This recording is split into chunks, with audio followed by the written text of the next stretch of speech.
Before I tell you how they mocked me for wearing the old dress, please subscribe, because sometimes the most ordinary things carry the deepest secrets. It started on a Thursday morning, the kind of morning where nothing feels special, but everything can change. The light through my bedroom window was pale and forgiving, the kind of light that doesn't judge you for being tired. I sat on the edge of my bed, staring at the dress laid across the chair. Faded blue, soft at the seams, hemline slightly uneven. It smelled faintly of lavender and thyme. It wasn't new, and it certainly wasn't fashionable. But it was the only dress I owned that felt like home. My mother had left it to me. She never said much about it, only that it had been made by someone who cared. She'd worn it to her graduation, then tucked it away. When she died, I found it folded in tissue paper inside an old cedar chest, with a single note tucked between the fabric folds: "Wear it when you forget who you are." That day, I had an interview at the company I'd been trying to work for since college, Rosendale & Co., one of those glossy design firms that smell like perfume and ambition. It wasn't for a design position. I wasn't that lucky. It was just a junior assistant role. Still, to me, it was a chance. A real one. I pressed the dress carefully, brushed my hair until it looked halfway decent, and slipped it on. It fit like it had been waiting for me all these years. My mother had been taller, thinner, stronger maybe, but somehow it wrapped around me like understanding. When I looked in the mirror, I didn't see elegance. I saw honesty. Someone trying her best, someone who didn't have money for expensive clothes, but still believed that dignity didn't come from a label. I left my apartment early. Heart pounding, a cheap leather bag clutched too tightly. The city was already awake, cars hissing on wet pavement, people rushing with the urgency of those who've already made it. I walked slower. Maybe I was stalling. Maybe I just liked pretending I belonged to that world, even for a few blocks. The lobby of Rosendale & Co. gleamed like a jewelry box. Glass, marble, flowers that didn't smell real. The receptionist glanced up and smiled politely. I gave my name, and she handed me a visitor badge, her eyes flicking over my dress for a second too long before she said, "Take the elevator to the 12th floor?" The elevator walls were mirrored. I stood surrounded by infinite reflections of my nervous self. One version fixing her hair, another whispering, "Breathe." When the doors opened, I stepped into a space that looked like a magazine cover. Everything was white and gold, the air perfumed with coffee and money. People walked by in expensive suits, polished shoes, glossy hair. I tucked a loose strand behind my ear and reminded myself that I belonged here, at least for 10 minutes. The assistant who greeted me, Maya, was friendly enough. She was young, stylish, and effortlessly perfect, like someone who'd never had to sew a missing button in her life. "Come with me," she said, her heels tapping a confident rhythm down the hallway. The interview went fine. I stumbled on one question, made them laugh at another. The panel smiled, politely, distantly. I thought I might have a chance. When it ended, Maya thanked me and walked me out. "You did well," she said, and I almost believed her. But just as I stepped into the elevator, I heard it. A laugh. Then another. A whisper that wasn't quiet enough. "Did you see that dress? It looks like something from my grandmother's attic." Oh my God, maybe it is. I think I saw lace like that in a museum once. The words hit me like cold water. I didn't turn around. I kept my eyes on the glowing elevator numbers. My lips pressed together so tightly they hurt. I told myself not to care, not to give them that power. But humiliation is a stubborn kind of pain. It seeps under your skin, settles in your bones, makes you doubt things you never questioned before. By the time the elevator doors opened on the ground floor, my eyes were burning. I walked fast out of the lobby, through the glass doors, into the rain that had started to fall. It wasn't until I reached the corner that I stopped and let out a breath I didn't realize I'd been holding. The rain hid my tears, and I was grateful for that. I kept walking, no destination in mind, just away. Away from their laughter. Away from that moment that felt like it had reduced me to fabric and stitches. I ducked into a small coffee shop, the kind that looked like it belonged to another decade. I ordered the cheapest thing on the menu, black coffee, and sat near the window. My reflection stared back at me, blurred by rain on the glass. The dress clung damply to my knees. I whispered, "You did fine." It sounded like a lie, but I said it anyway. Because sometimes survival starts with small, shaky lies that eventually turn true. The barista, a woman with kind eyes and flour on her apron, noticed my shivering. You all right, dear? She asked. I nodded, smiling weakly. Just a rough morning? She looked at my dress. Pretty fabric, she said softly. You don't see handiwork like that anymore? I blinked. You think so? Oh, yes, she said. Someone made that with care. My grandmother used to sew. I can always tell. It was such a small thing. A stranger's kindness. But it was enough to steady me. When I left, the rain had stopped. I walked home slower this time, tracing the seams of the dress with my fingertips, as if to remind myself that ridicule couldn't erase memory. That night, I hung the dress on the back of my door. I almost threw it into the closet, but something stopped me. The note, my mother's handwriting, still echoed in my mind. Wear it when you forget who you are. Maybe I'd worn it on the right day after all. The following Monday, an email arrived. Subject, follow-up, assistant position. I opened it expecting a polite rejection. But it wasn't from HR. It was from someone named Amelia Rosendale, the founder's granddaughter and creative director. Dear Ms. Carter, I heard about your interview last week. I'd like to meet you personally. Are you available tomorrow at 10 a.m.? A. Rosendale. My first thought was that it had to be a mistake. Why would someone like her, a woman I'd only ever seen in design magazines, want to meet me? I reread it 3 times, heart hammering. The next morning, I wore the same dress. I hesitated, of course. I could still hear the laughter in my head, but something deeper whispered. If they laughed once, let them choke on their memory when they see you again. When I stepped into the building, the same receptionist blinked in surprise. Oh, Miss Carter, Ms. Rosendale is expecting you. Top floor, top floor. I'd never even been near it. The elevator felt smaller this time, the mirrored walls less intimidating. I watched my reflection, calmer now, as if the dress itself remembered the weight of dignity better than I did.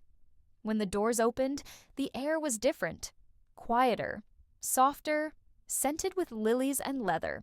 A woman stood by the window, her back to me, sunlight outlining her tall, elegant frame. Emily Carter, she said without turning. I was hoping the rumors were true. I froze. Rumors? She turned then. Graceful, poised, maybe in her 40s, eyes sharp but kind. About the girl who wore that dress. My stomach dropped. Oh, I stammered. If this is about... She raised a hand, stopping me. Relax, I'm not here to scold you. I'm here to thank you for reminding my company what craftsmanship looks like. I blinked, utterly lost. Amelia smiled faintly. May I see the tag? The tag? Yes, she said, stepping closer. Inside the collar, left side. I hesitated, but turned the fabric to show her. Her eyes widened, the faintest tremor passing through her voice. I thought all of her originals were gone, she whispered. But here it is, her signature, I frowned. Whose? She looked at me as if seeing me for the first time. Margaret Rosendale, she said quietly. My grandmother. The founder of this company. The room went still.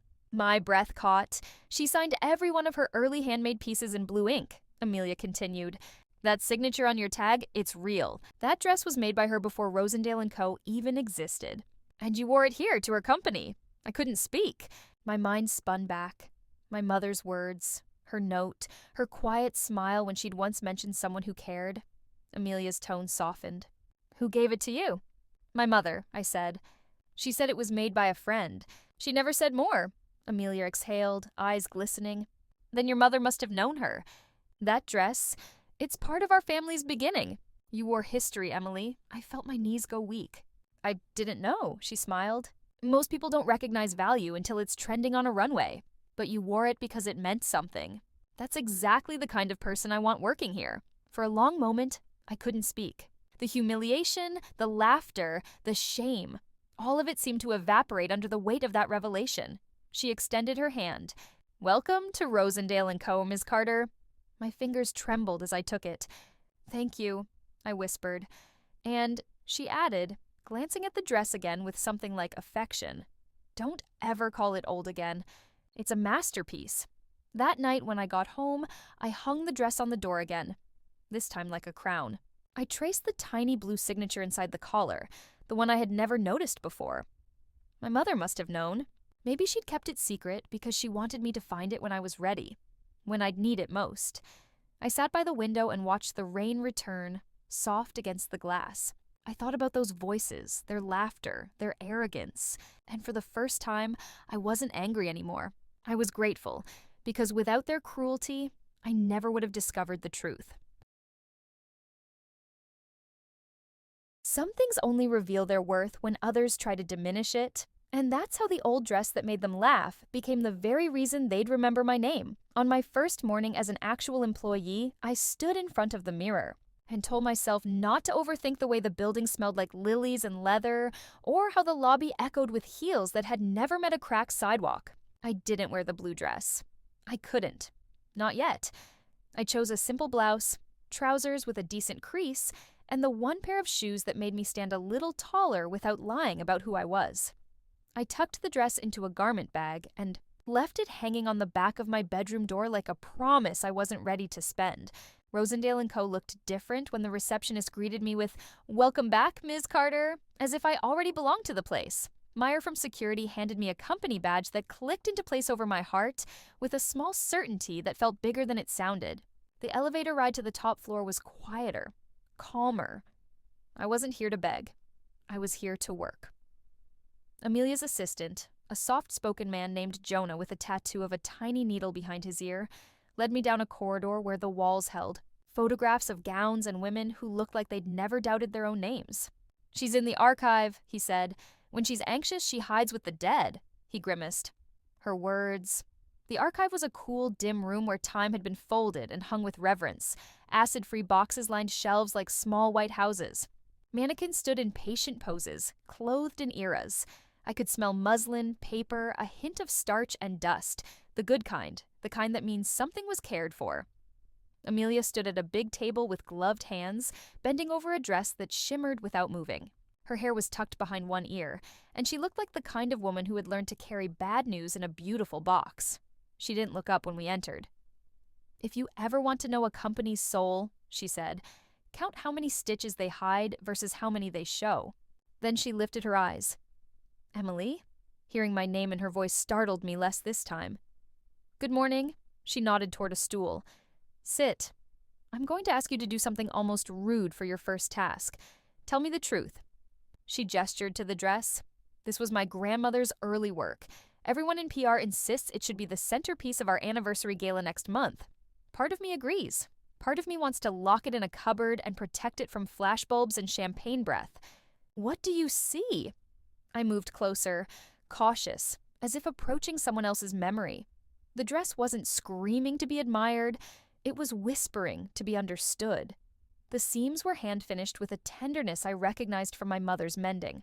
A softness in the waist allowed a body to breathe.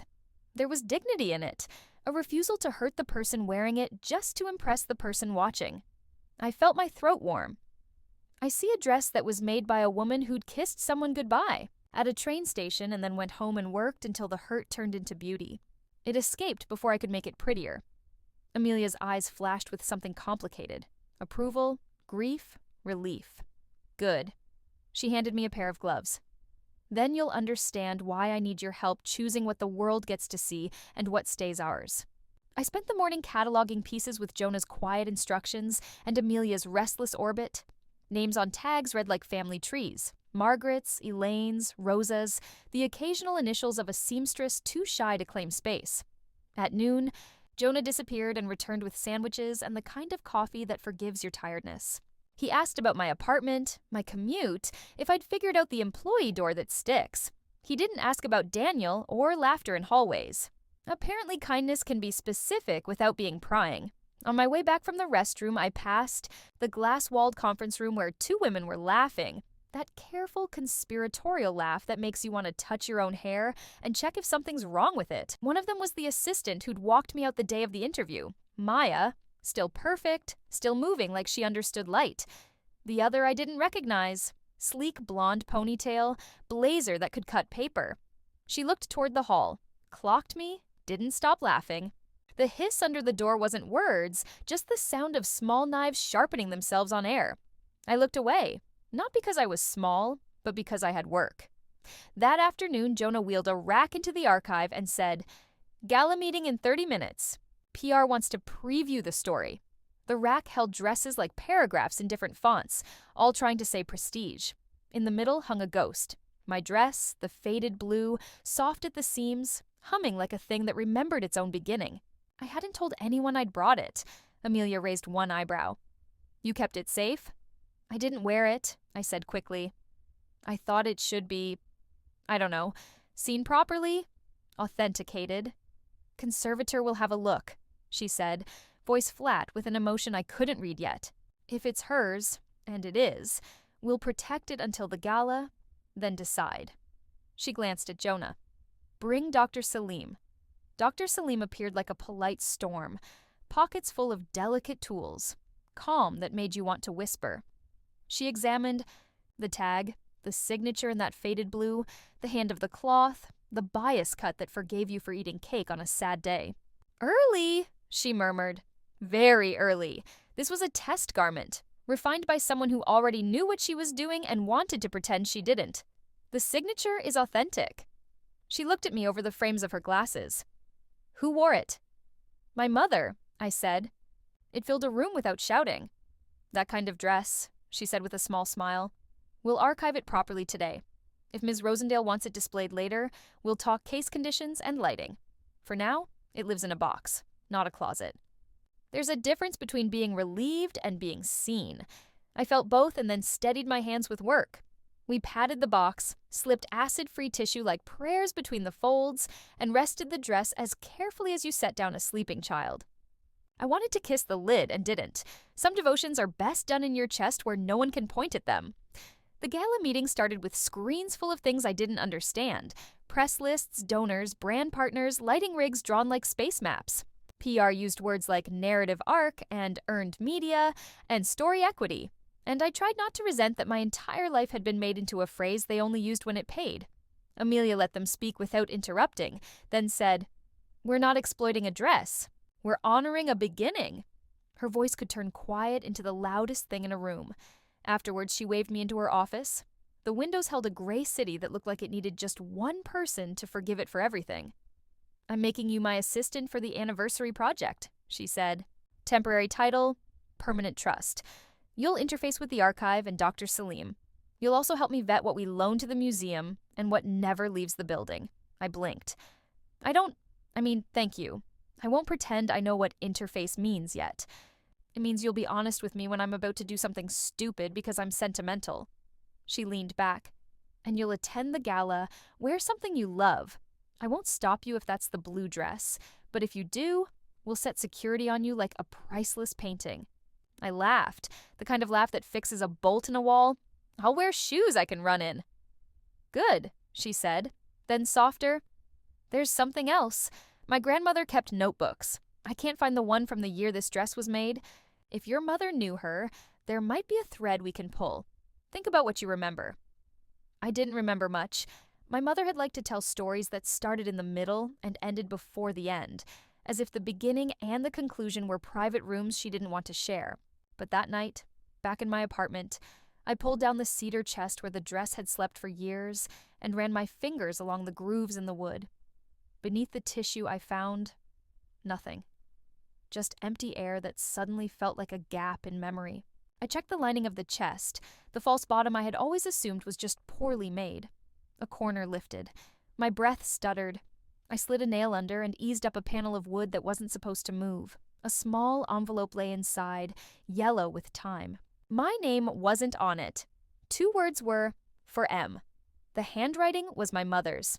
My first thought was that M stood for Margaret. My second was that sometimes M stands for maybe don't.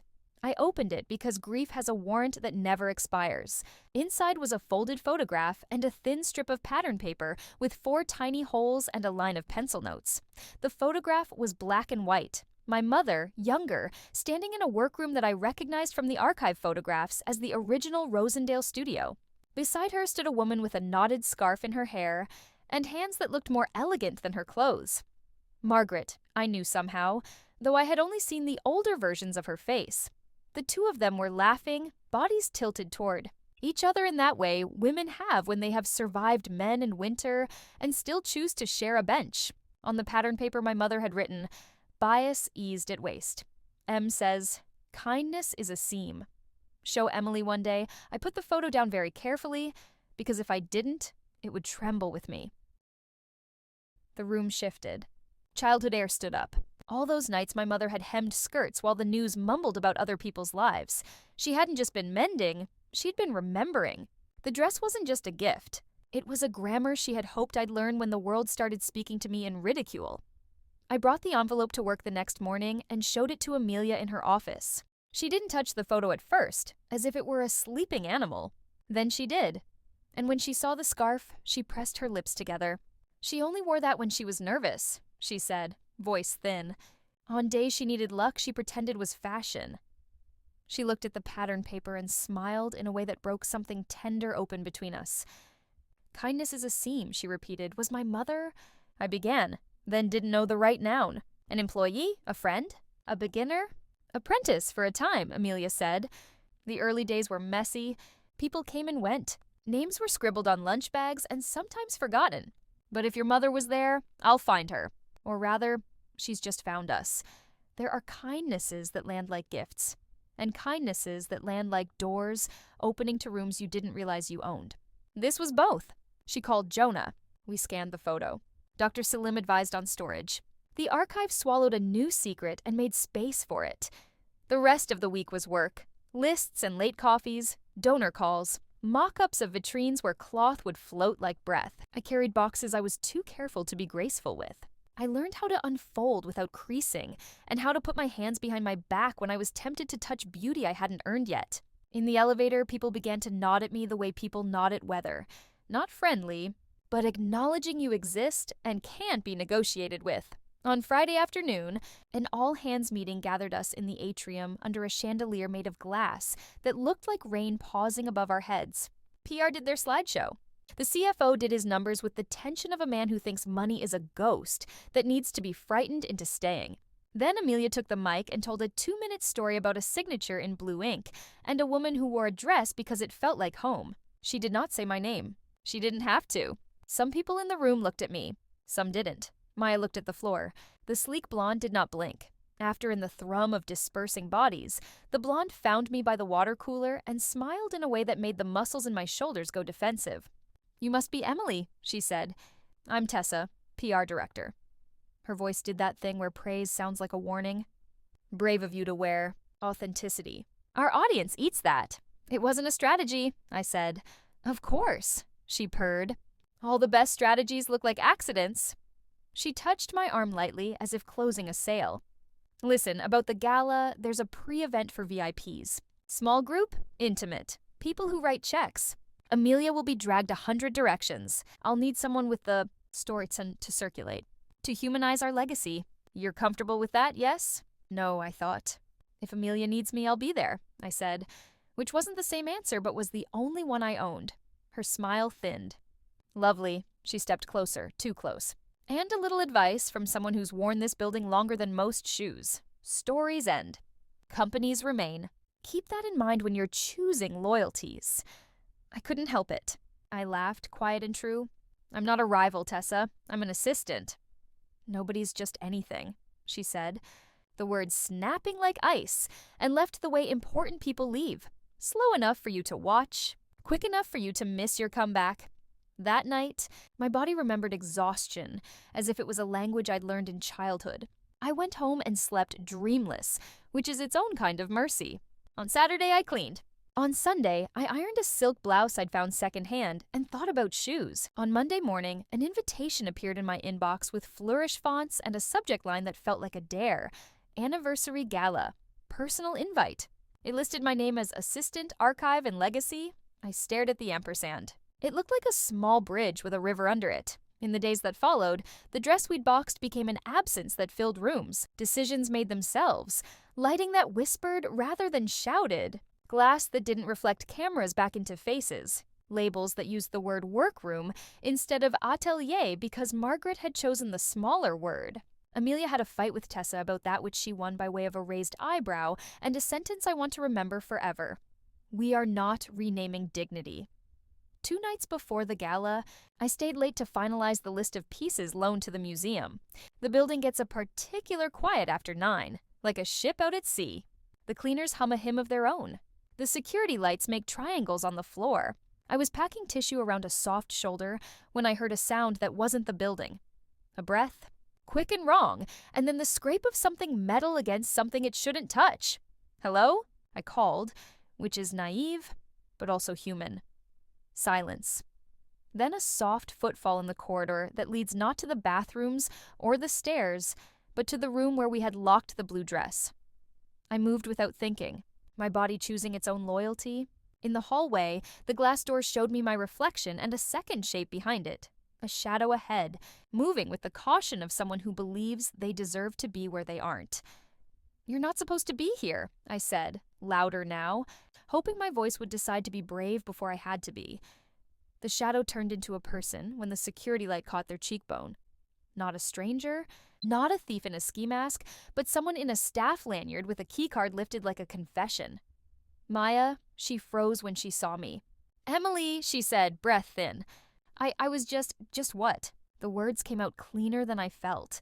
She looked down, then back at me, eyes wet and furious at themselves. "Tessa asked me to pull the dress for an off-site preview," she said in a rush. "Just for a night, donors are flying in."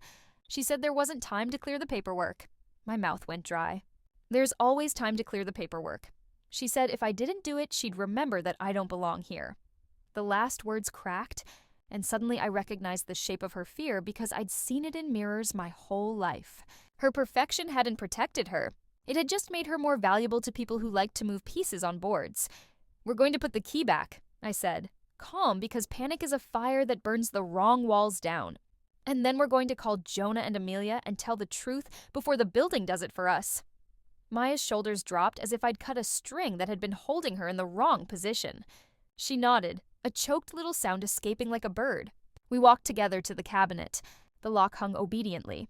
The dress lay inside its box, unbothered by the drama of the living. I checked the tissue, the tag, the seal. Everything was as we'd left it. The signature still a small blue miracle. I closed the lid and fastened the lock and felt the building exhale. By the time we found Jonah, my hands had stopped shaking. He listened, eyes narrowing at the right moments, then said, "Thank you for coming to me instead of trying to fix it alone." He turned to Maya. "You won't be punished for telling the truth. Tessa likely will be. That's a different sermon." He called security to log an incident that didn't become a scandal because it didn't need to. He called Amelia, who was at home, but somehow sounded like she was already standing in front of us. "Come in early," she said. "All three will reset." When I left the building, the city felt less like a test and more like a patient that had decided to keep breathing. I took the long way home because the air was cool and honest, and because I wanted to be tired from my feet instead of my mind. At my apartment, I stood in front of the dress that had not moved and told it what had happened as if it were a friend. I ran my finger under the lining, thinking about the photograph, the pattern note, the way my mother had written, "Show Emily one day," like a promise that finally remembered its own date. Something caught at my nail, an irregularity in the hem that didn't belong. I turned the dress inside out and saw it, the smallest length of basting thread, hand done, recent. Not my work. Not my mother's. My chest went cold in a tidy line. Inside the hem, someone had tucked a strip of paper even thinner than the pattern note. I teased it free with tweezers and a breath so shallow it barely counted. 2 words, written in pencil so light I might have missed them if the light had been unkind. "Ask Jonah." I sat down very carefully because the world had just tilted, not in panic, but in rearrangement. I stared at the message, and then at the door, and then at the memory of a tiny needle tattoo behind an ear. In the morning, I would take the paper to work and ask him what door it opened. Tonight, I would not invent the answer alone. I folded the note back into the hem and stitched it closed with 2 invisible, reversible stitches, the kind my mother had taught me when she said, "Leave room for mercy." I turned off the light and lay awake, listening to the soft empire of noises in a building where people sleep. Someone's radiator clicked, a distant dog shook its collar, a bus sighed past like a tired giant. I pictured the gala, the glass, the light, the faces, the hands. I pictured Tessa's smile and Maya's trembling and Amelia's mouth set like a hinge. I pictured my grandmother's signature and my mother's handwriting and my own name on a badge over my heart. And then I pictured a tiny note that said, "Ask Jonah." And I realized Chapter 2 was ending not with a dress in a box or a woman at a mirror, but with a question that had been waiting politely behind a door I hadn't known to knock on. When sleep finally found me, it didn't feel like surrender.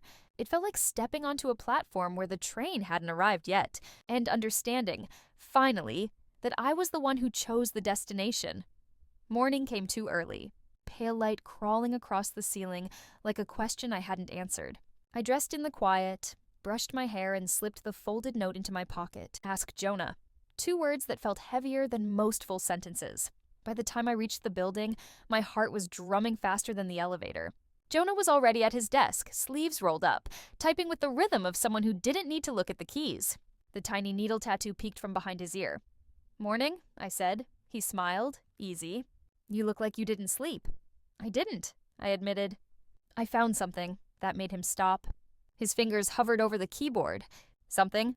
"In the dress." I slid the note across his desk. He read it once, then again. His expression didn't change, but something behind his eyes did. He folded the paper carefully, placed it face down, and said, "Not here." I followed him to the archive. The hum of the climate control filled the space, steady and private. He closed the door behind us and turned the lock. "Okay," he said quietly. "What exactly did you find?" "Show me." I took out the note again. It was hidden in the hem. "It said your name," he exhaled. "Then she found me after all. Who did?" "Your grandmother," he said. I blinked. "You knew her?" He nodded. "Not personally. My grandmother worked for hers. Seamstress, pattern cutter, sometimes nurse when long nights went too long. She used to tell me stories about Maggie Rosendale, this woman who could turn fabric into courage. When I joined this company, I thought it was coincidence. Then Amelia found me in the archive one night and asked if I could sew." He looked at me. "That's why I have this." He touched the tattoo behind his ear. "A reminder." "And the note?" I pressed. "What does it mean?" He hesitated, then crossed to one of the older filing cabinets. He unlocked it and pulled out a slim box bound with linen tape. Inside were folders, all labeled in the same faded handwriting. "M. Arm as apprentices." "She kept records of everyone who worked with her," Jonah said. "Even after the war, when the studio was a kitchen table." Look, he opened one folder. My mother's name. Evelyn Carter. I stared at it as if it might vanish. "That's my mom." "Yeah," Jonah said softly. "And this is her design sketch." He held up a page filled with pencil lines, an early version of the blue dress drawn in my mother's hand. Underneath, in Margaret's script, promising. "Teacher French seam." My throat tightened. "She wasn't just an apprentice." "No," he said. "They worked side by side for years. Evelyn designed the cut of the first Rosendale line, though she never got credit. Margaret planned to fix that when the company incorporated. But before that could happen, there was a fallout. Records say Evelyn left suddenly. Margaret stopped signing her name in blue ink after that, used black instead. Because of my mother?" Jonah nodded once. "Maybe guilt, maybe loss, maybe both. I couldn't speak." The air felt thick, full of ghosts and fabric. He slid the folder toward me. "You should keep this." "It's yours." I shook my head. "No, it belongs here. With her." He looked at me then. Really looked. And I realized why he'd left the note. "I wanted to make sure you knew," he said. "Because they won't tell this version at the gala." "They'll tell the marketable one," I said bitterly. He smiled faintly. "Exactly." The next few days blurred into work and whispers. Tessa was suddenly polite. Too polite. Maya avoided eye contact. Amelia worked later than usual, pacing the floor with the weight of a woman holding up history and brand in both hands. The gala was 3 days away, and the whole building vibrated with nerves and power. That afternoon, Amelia called me into her office. "Emily, do you believe in fate?" "I believe in timing," I said carefully. She smiled. "Good, because timing brought you here. I found something." She handed me a letter. Cream paper, edges frayed. It was in the bottom of one of my grandmother's old ledgers. Addressed to someone named Evelyn. "Your mother." My fingers shook as I unfolded it. "My dear Evelyn, if you ever read this, forgive me. I tried to protect your designs, but the board wants only my name. I wish I had your courage to start over, to keep creating. I hope this letter finds you happy. If I could start again, I'd sign both our names in blue." MR tears blurred the ink. "She wrote it, but never sent it," Amelia said. Now I understand why she left the company's first collection unsigned. It was her apology. I looked up. "What will you do?" "I'll correct the record," she said simply. "The gala will honor both names." For a second, I couldn't breathe. "You'd really do that?" "Your mother deserves it," Amelia said. and you deserve to know the legacy you carry." The moment was quiet, sacred even, but like most fragile things, it didn't last. That evening, a storm rolled in, wind clawing at the windows, thunder rattling the frames. I stayed late, finalizing the archival labels. The last box was the dress, sealed under glass for display. The power flickered once, twice, then cut out completely. Emergency lights glowed faint red. Footsteps echoed in the hall. Not Jonah, not Amelia. I turned, expecting a security guard. Instead, it was Tessa. She stood in the doorway, lightning illuminating her face for a second. Calm, sharp, predatory. "You shouldn't be here," I said. "Neither should you," she replied smoothly. "But I figured I'd save you the trouble of pretending this isn't about money." "What are you talking about?" She stepped closer. "The board doesn't want the truth, Emily. They want a story. Yours is messy. If this Evelyn Carter narrative gets out, the company's history fractures. Investors panic. You think Amelia can afford sentimentality?" "She's already decided," I said. "She's naming both of them." Tessa laughed softly. "Then she's naive. And you—" Her gaze flicked to the dress. "You're dangerous." I took a step back. "Don't touch it." "Oh, relax." She tilted her head. "I'm not stupid enough to destroy evidence. I just need to make sure the focus stays where it belongs. On Rosendale, not some nobody from nowhere." My hands curled into fists. That nobody designed the foundation of this brand. "And that's exactly why she had to disappear," Tessa said. "Do you think your mother just left? She was paid off quietly. People like her always are." Lightning flashed again, catching the glint in her eyes. "You're lying," I whispered. She smiled. "Maybe, maybe not. But what happens next depends on whether you can prove it." The emergency lights flickered again, and in that red glow, she looked like something carved from glass and shadow. "Walk away, Emily. Keep your little story to yourself. The gala's tomorrow. Don't ruin it." Then she turned and left, heels echoing down the corridor like punctuation marks to a threat. When the power came back, I was shaking. I went to the glass case and pressed my palm against it. The dress lay still, blue and forgiving. I whispered to it, "They mocked you once. They don't get to erase you, too." On my way out, I found Jonah waiting by the elevator. "You're pale," he said. "Tessa knows," I said. "About everything," he nodded slowly. "Then tomorrow's going to be louder than we planned." That night, I couldn't sleep. I dreamed of my mother sewing by lamplight, of Margaret writing letters she never sent, of Amelia standing under bright lights telling a room full of strangers the truth. I dreamed of Tessa's smile and woke to my phone buzzing, a message from an unknown number. "If you want to protect your mother's name, stay away from the gala." I stared at the screen until dawn. The dress would be unveiled in less than 24 hours, and I had just been warned not to be there. But my mother hadn't raised me to run from her. Legacy? She'd raised me to wear it, even when the world laughed, even when it cost everything. The morning of the gala felt like holding a note too long in your chest and finally letting it go. I woke before the alarm, sat up in the gray quiet, and pressed my fingers against the place where my badge usually rested. I wasn't wearing the blue dress. It lay sealed under glass, safe in a vitrine that whispered, "Not yet." I chose a simple black dress with sleeves I could push up, shoes I could run in, and the smallest pair of earrings my mother had ever owned. In my bag, I carried paper more valuable than jewelry. The letter Margaret had written to Evelyn, the photograph from the workroom, the pattern note, "Kindness is a seam," and a copy Jonah had made of the apprentice file bearing my mother's name. I also carried the warning text I'd received in the night. "If you want to protect your mother's name, stay away from the gala," as if fear were something you could fold and file. At the building, the lobby was dressed like a story trying to convince itself it was true. White florals, lights like champagne, staff in black with earbuds like secrets. Jonah met me by the service elevator. "You okay?" he asked. "No," I said. "But I'm ready," he grinned. "That's better than okay." Upstairs, the archive hummed its private hymn. Dr. Salim had already inspected the vitrine, adjusting the angle by a hair so the signature in the tag wouldn't catch a glare.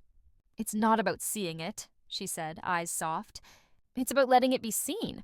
Amelia was in her office, bare-shouldered in a quiet gown the color of ink, hair pinned like a decision. When I showed her the warning text, she read it without a blink, as if she'd expected the world to speak that way. "People threaten the truth when they can't garnish it," she said. "We stay steady." She glanced at the letter to my mother, the photograph, the note. These go to legal to be scanned and timestamped. Originals back to you after the speech. She looked at me. You stand with me when we unveil. Not behind. With. I thought of Tessa's smile in the emergency lights. She won't take this quietly. No, Amelia said. But we are not naming enemies tonight. We're naming work. By afternoon, the VIP pre-event began to collect its usual planets. Donors who never apologized to their shoes, critics with velvet notebooks, muses who had perfected the art of being looked at without giving anything away. Tessa moved through them like a conductor, everything about her controlled to the edge of kindness. You're here, she said to me, as if she'd ordered the opposite and the kitchen had sent the dish anyway. I work here, I said. Her eyes dipped to my bag. Let me guess, you brought props. Evidence? I said. She smiled. Same thing, depending on the audience. Then, softly enough to count as manners, don't confuse a room with a revolution. She left me with the flowers. The timeline rolled forward. The museum curator arrived to review loan lists. Legal checked placards for the 50th time. PR adjusted the order of speeches so the press could catch a quote and flee. Jonah whispered, "Breathe." I tried. When the ballroom doors opened, the sound was the sound of money behaving well. Low laughter, glass, shoes on marble. The vitrine sat in the center of the room like a held breath. The dress looked at ease under its light, blue as a memory that forgives you for forgetting. People drifted toward it, drawn by a quiet they couldn't name. I stood at a distance and watched faces shift. First curiosity, then surprise, and finally respect. A woman touched the glass without touching it. This reminds me of my grandmother, she said to no one in particular. Only kinder. Tessa took the small stage first with a smile that said, I built this room. She thanked the partners, the press, the donors, the board. She spoke of legacy and innovation and the great arc of a brand. She didn't say the word truth. She didn't say apprentice. She didn't say Evelyn. When she gestured toward the vitrine, her hand hovered over the dress like a drone. Then she introduced Amelia. Some people's voices ask for attention. Hers made the room give it. Tonight, she began, we celebrate 50 years of workroom and wonder. We love to tell stories about beginnings. The risk is that we make the beginning smaller than it was. One name, one genius, one immaculate origin. Real beginnings are messier. They're made of many hands. She nodded to me, and I climbed the few steps to stand at her side. The room did the small intake of breath that means so she is part of the story after all. Amelia continued. You've read about Margaret Rosendale, my grandmother, signing her early work in blue ink. What you haven't read is that she meant to sign those pieces with two names. A ripple. Tessa's chin lifted. I saw the board chair tilt his head like an expensive bird. Amelia lifted the letter. Legal had already scanned it. This was theater and testimony both. In an unsent letter found in the founder's ledgers, she wrote to a young seamstress and pattern maker named Evelyn Carter. She wrote, If I could start again, I'd sign both our names in blue. Amelia's voice faltered for half a syllable, and then held. Tonight, we do not start again. We continue correctly. The Rosendale line is co-credited to Margaret Rosendale and Evelyn Carter. Silence first. Then the kind of applause that starts in the middle of the room, not the edges. It was messy and beautiful and too loud for Tessa to swallow. She stepped forward, PR smile in place. We appreciate Ms. Rosendale's sentiment, she said sweetly, but, of course, the company cannot revise its legal history on the basis of an unsent letter. Provenance requires evidence, I said, stepping to the mic because my body had decided it knew how. We have it. Jonah moved like a stagehand who'd rehearsed this in his sleep. He handed the board chair copies of the Apprentice file, the workroom photograph with my mother's face tilted toward its future, and the pattern note in her hand, kindness is a seam, with Margaret's annotation. Dr. Salim stepped forward to testify. Measured. Cool. About the signature in blue, the shift to black after my mother's departure. The cut in hand of the early pieces that bore two minds. A journalist asked, Why now?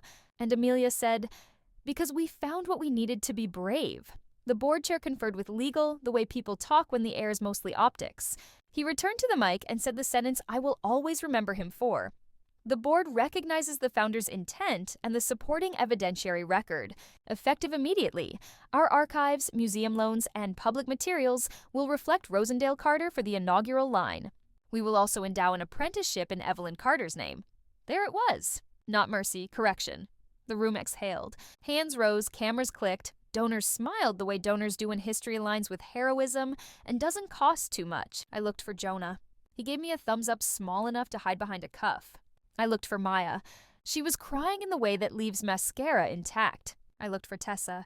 She had gone very still. Then she smiled, slow as a blade. "We'll want to be sure the story is told responsibly," she said to the nearest journalist. "There are nuances. There were settlements." I turned toward her before fear could name itself. "There were pressures," I said, voice steady. "But my mother did not disappear for money. She left because her work was being silenced. Tonight it isn't." Tessa's eyes flicked to my bag. "How do you know she wasn't paid?" she asked, loud enough to invite doubt. "Do you have proof there was no agreement?" "No," I said. "And you don't have proof there was. You have a tactic. Tonight it didn't work." Someone laughed. Kind, not cruel. And the room shifted away from her.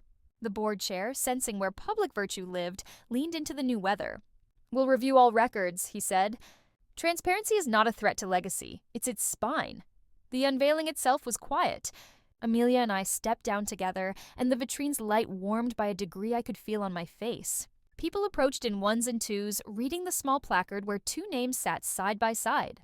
No exclamation point, no slogan. Just the truth in type. After the speeches, there was the part of every gala I dread, circulating. I answered the same questions 36 ways. Yes, the signature is authentic. No, we're not selling the dress. Yes, my mother worked in the original studio. No, I didn't know until recently. A donor with kind hands and an old ring said he believed in sewing what you break. A young designer whispered, "Thank you the way you thank a stranger who held a door you thought would hit you." Near the end, I found Maya by the coat check, hands steady for the first time in days. "I told security what Tessa asked me to do," she said. "HR called me in, and I told them again. I thought I'd be fired." "You told the truth," I said. "That's employment here tonight." Her smile was small and real. "Thank you for not letting me ruin it." "Thank you for not letting her," I said. When the crowd thinned and the flowers had begun to smell like their own endings, I walked back to the vitrine alone. The dress rested the way it had in my mother's closet and my grandmother's hands. Ready, not loud. I could see the faint curve of the blue signature, the thread that had been waiting 50 years for someone to read it properly. I pressed my palm to the glass and whispered, "We did it," and didn't care if anyone saw. I turned to find Tessa watching me. For once, her face was not arranged. "You think this is over," she said almost gently. "It isn't, I know," I said. "Chapter 5 exists." I stepped closer. "But tonight, the story belongs to the workers. Try not to forget that when you write your talking points." She tilted her head. "You're better at this than you pretend." "I'm worse at pretending than you think." We stood there until the silence did the work.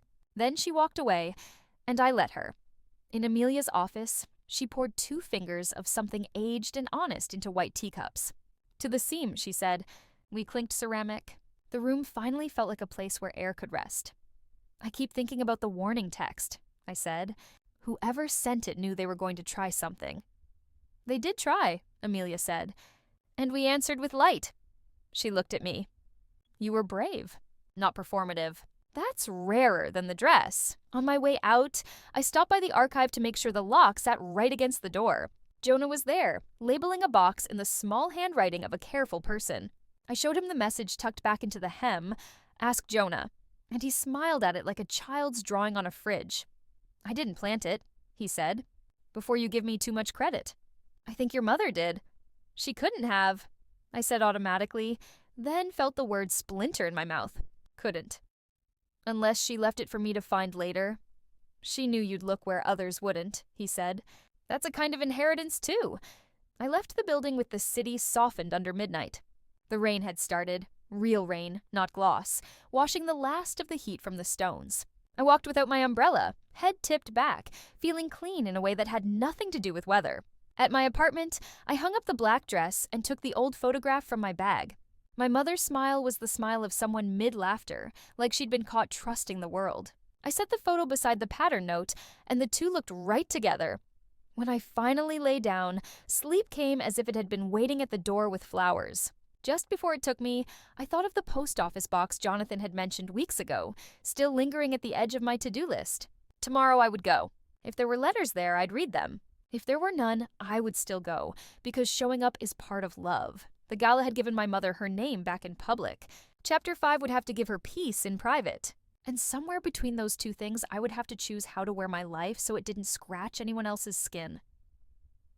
I fell asleep to the soft percussion of rain against the window, and the sense, deep and unadorned, that a door had opened without slamming another shut. Morning smelled of dust and sunlight, a city rinsed by rain. The gala's headlines had already escaped into the world. Rosendale and Comers corrects its legacy. Hidden co-founder revealed. The photo showed the blue dress glowing under its case, my name in a caption I hadn't asked for. I made tea, stronger than I needed, and reread the letter Margaret had written to my mother. The words no longer hurt. They hummed. Outside, the street vendors were setting up, life moving at its ordinary mercy. At 10, I went to the post office box I'd been avoiding. The clerk handed me a small parcel wrapped in brown paper, postmarked years ago, but only recently released from some estate hold. The sender line read, E. Carter, my mother.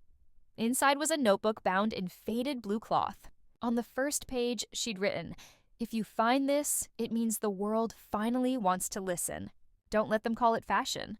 It was love, every stitch of it. Each page after that held sketches, dresses, sleeves, ideas scribbled in the margins, notes addressed to M. One entry caught me. M says truth takes longer to hem than lies. But it lasts longer too. I closed the notebook gently, the way you close a pulse you've just checked. At work, the building felt different. Less guarded, more alive. Jonah waved me over to the archive. "Legal finalized the new placards," he said, handing me one. It read, "The Rosendale Carter Line, 1953. Designed in collaboration by Margaret Rosendale and Evelyn Carter. Restored by Emily Carter, 2025. I traced the lettering with my thumb. "Restored," I said. "Not rewritten?" "Exactly," Jonah said. "History doesn't need new ink. It needs light." Later, Amelia gathered the team. Tessa had resigned, officially pursuing new opportunities. Maya was promoted to lead events. Jonah, of course, stayed in the archives where he belonged. When Amelia spoke, her voice carried both fatigue and freedom. "Every generation inherits a lie to unlearn," she said. "Thank you for helping me unlearn mine." She turned to me. "The apprenticeship in your mother's name starts next month. You'll oversee it if you want," I nodded, throat too full for words. Weeks passed. The story quieted, as all stories do once the world finds another fire to watch. The dress returned to its place in the archive, sealed, safe, humming softly under its glass. Sometimes I went there after hours, just to sit with it. One evening, I caught my reflection beside it. My face beside my mother's work. For the first time, I didn't feel like an echo. I felt like continuity. I took off my badge and whispered, "You can rest now." The glass reflected both our faces until the lights dimmed. On the train home, a girl across the aisle wore a handmade dress. Simple, imperfect, brave. She noticed me looking and smiled. "It's old," she said, embarrassed. I smiled back. "That just means it remembers things." She laughed softly, unsure but warmed by the thought. The train slid forward, the city folding behind us like fabric finding its shape. I thought of my mother, of Margaret, of all the women who stitched through silence so someone else could speak. They mocked her for wearing the old dress. But when the truth was finally hemmed and hung before them, they saw the signature on the tag and the lineage written in every thread. And for the first time in my life, I didn't just wear the story, I became it.